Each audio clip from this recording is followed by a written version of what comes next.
wote tumekuja kukushuhudia ukilibeba jukumu kubwa la kuwa kiongozi wa shughuli za serikali, la kuwa waziri mkuu wa Jamhuri ya Muungano wa Tanzania. Dr. Mwigulu, uteuzi wako umepitia ushindani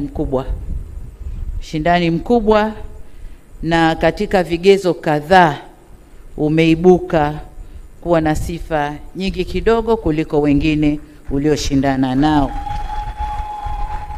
na vigezo vyote vilivyopimwa, tumepima maeneo mbalimbali ya kuitumikia nchi hii, ya kulitumikia taifa hili. Kubwa zaidi ni wa kutumikia wananchi wa Jamhuri ya Muungano wa Tanzania. Narudia, wa Jamhuri ya Muungano wa Tanzania. Kazi zako na maelekezo yote yamo kwenye katiba, lakini nimekukabidhi vitabu vinavyoeleza majukumu yako na mambo yote ambayo unatakiwa kuyaangalia. Umepokea kijiti kutoka kwa Waziri Mkuu mstaafu ndugu yetu Mheshimiwa Kassim Majaliwa, ambaye amefanya kazi nzuri kufanikisha tunayotamba nayo leo. Tukitamba na ujenzi wa mashule, tukitamba na vituo vya afya, mahospitali ya kanda ya rufaa, kila tunachotamba nacho leo, yeye alikuwa nyuma yangu kuhakikisha yanakwenda vizuri.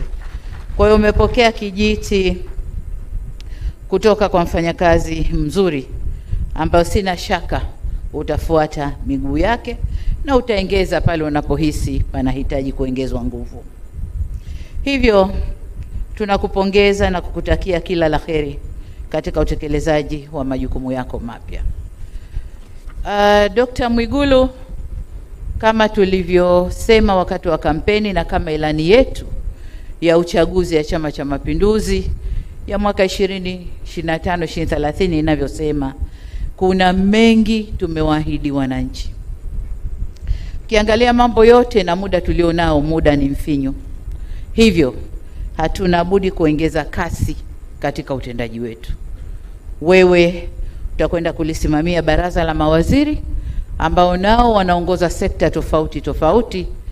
Ni wajibu wako kuhakikisha kasi ya utekelezaji wa yale tuliyopanga inaongezwa ili tuweze kuyatimiza ndani ya muda mfupi.